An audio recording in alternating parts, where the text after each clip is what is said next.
আসসালামু আলাইকুম। আমন্ত্রণ জানাচ্ছি জাগো টিভিতে। আপনাদের সাথে আছি আমি মমতাজ শাহিন রুম্পা।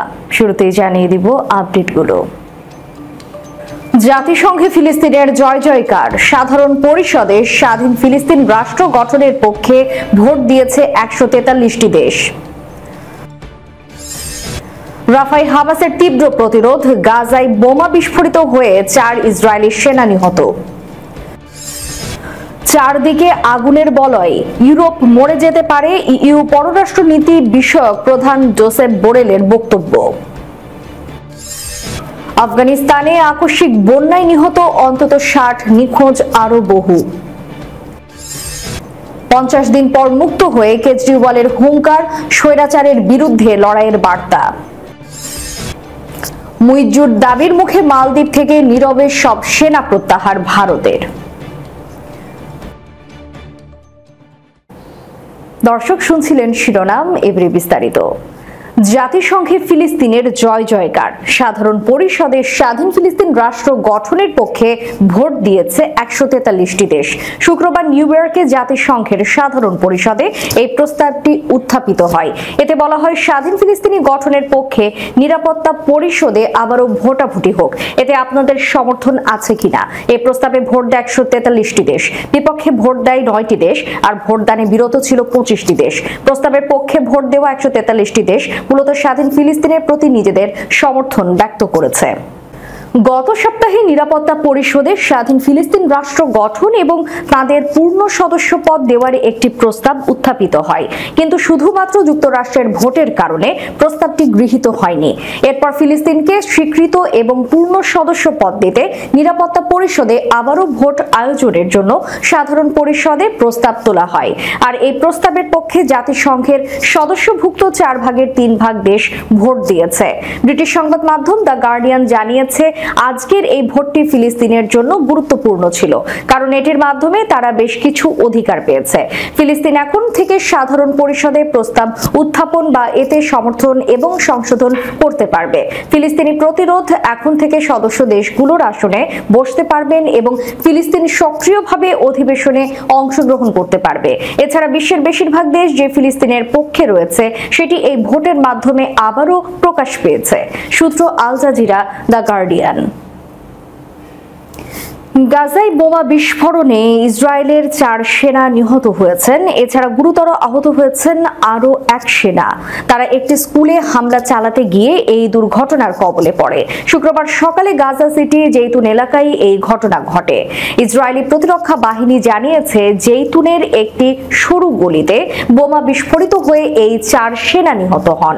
নিহত সেনাদের কাছে তথ্য ছিল হামাস সেখানে নিজেদের কার্যক্রম চালাচ্ছে। সেখানে স্কুলটি অবস্থিত, সেটির পাশে একটি সুড়ঙ্গ অস্ত্র পাওয়ার দাবি করেছিল ইসরায়েল। টাইমস অফ ইসরায়েলের প্রতিবেদনে বলা হয়েছে, গাজা সিটির জেইতুনে যুদ্ধের শুরু থেকে হামলা চালায় ইসরায়েলি সেনারা। এমনকি সেখান থেকে হামাসকে পুরোপুরি নির্মূল করার দাবিও করে তারা। তবে যখনই ইসরায়েলি সেনারা সরে গেছে, তখনই আবার সেখানে ফিরে এসেছেন হামাসের যোদ্ধারা। এই কারণেই জেইতুনে ইসরায়েলিদের বারবার ফিরে আসতে হয়েছে। আলাদা একটি ঘটনায় দক্ষিণ গাজায় রাফাতে 2 সেনা গুরুতর আহত হয়েছেন। আমরা ইউরোপীয়রা আমাদের চারদিকে বন্ধুদের জন্য একটি নিরাপত্তা বলয় তৈরি করতে চেয়েছিলাম, কিন্তু এখন আমরা দেখতে পাচ্ছি চারদিকে আগুনের বলয় তৈরি হয়েছে। ইউরোপীয় ইউনিয়নের পররাষ্ট্র নীতি বিষয়ক প্রধান জোসেফ বোরেল ইংল্যান্ডের অক্সফোর্ড বিশ্ববিদ্যালয়ে এক বক্তৃতার সময় ইউক্রেন যুদ্ধের মতো বিশ্বের সবচেয়ে গুরুত্বপূর্ণ বিষয়ে তার মতামত ব্যাখ্যা করেছেন। এছাড়া তিনি ফিলিস্তিন ইস্যু, আন্তর্জাতিক ব্যবস্থা, চীনের শক্তি বৃদ্ধি এবং নিরাপত্তা ক্ষেত্রে আমেরিকার ওপর নির্ভরশীলতা থেকে বেরিয়ে এসে ইউরোপের আরো স্বাধীন হওয়ার বিষয়ে বক্তব্য দিয়েছেন। জোসেফ বোরেলের বক্তব্য ইউরোপীয় এক্সটার্নাল সার্ভিসের ওয়েবসাইটে প্রকাশিত হয়েছে। এখানে তার কিছু অংশ তুলে ধরা হলো। স্নায়ুযুদ্ধের পরে আমরা যে একমেরু কেন্দ্রিক আন্তর্জাতিক ব্যবস্থায় অভ্যস্ত হয়ে পড়েছিলাম, তা এখন আর সেই অবস্থায় নেই, কেননা আমেরিকা তার আধিপত্যবাদী অবস্থান হারিয়েছে। জোসেফ বোরেল বলেন, চীন আমাদের এবং মার্কিন যুক্তরাষ্ট্রের জন্য বিরাট প্রতিদ্বন্দ্বী হয়ে উঠছে।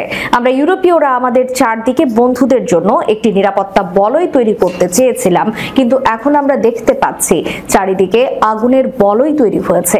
এই আগুনের বলয় মধ্যপ্রাচ্যের উপকূলীয় এলাকা থেকে শুরু করে ককেশাস এবং ইউক্রেনের যুদ্ধক্ষেত্র পর্যন্ত পৌঁছেছে। জোসেফ বোরেল আরও বলেছেন, বিশ্বের কিছু গুরুত্বপূর্ণ প্রণালীতে যেমন লোহিত সাগর এলাকায় ইউরোপের নৌবাহিনী সেখানে সংঘাতে জর্জরিত।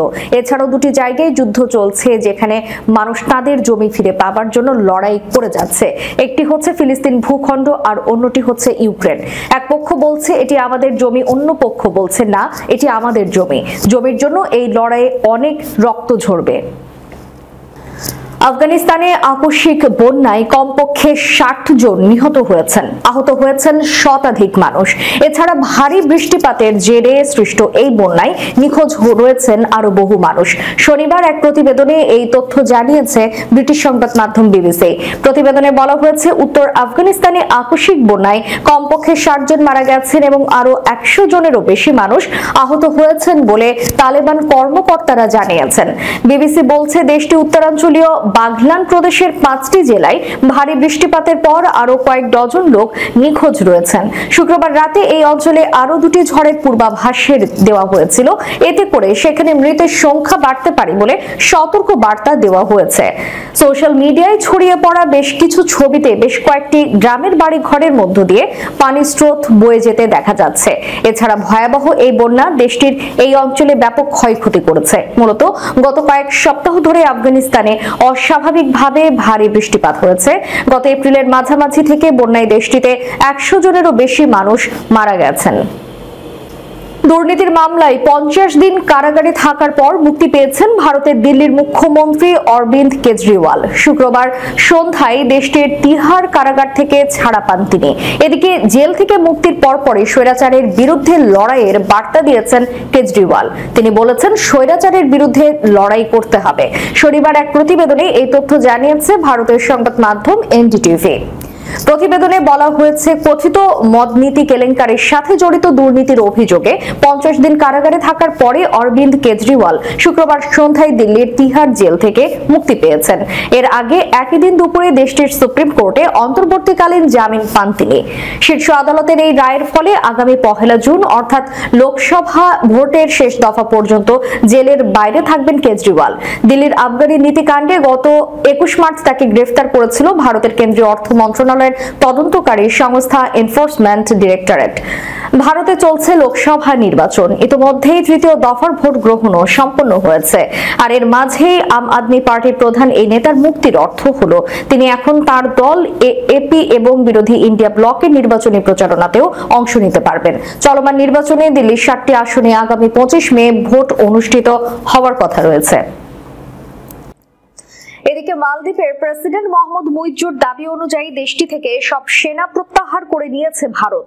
শুক্রবার ভারতীয় গণমাধ্যম টাইমস অফ ইন্ডিয়ার এক প্রতিবেদনে এই তথ্য জানানো হয়েছে।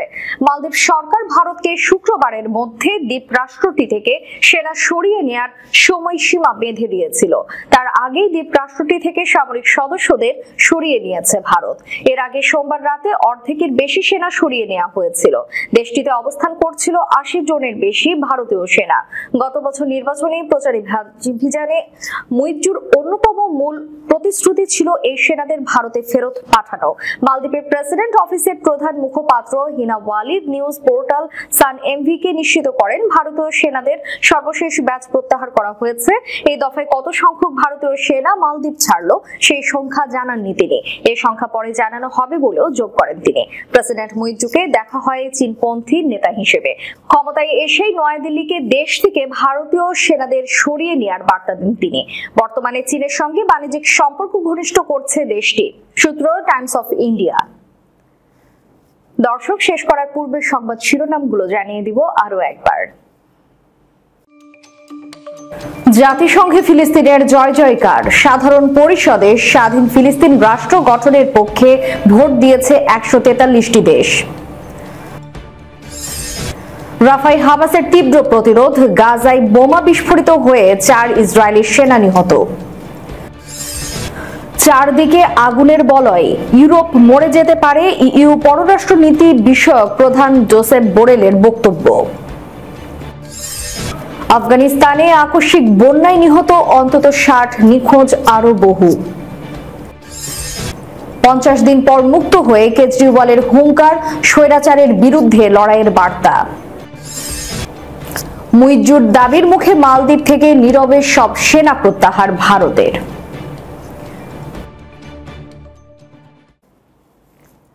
এতক্ষণ আমাদের সাথে থাকার জন্য ধন্যবাদ। আল্লাহ হাফেজ।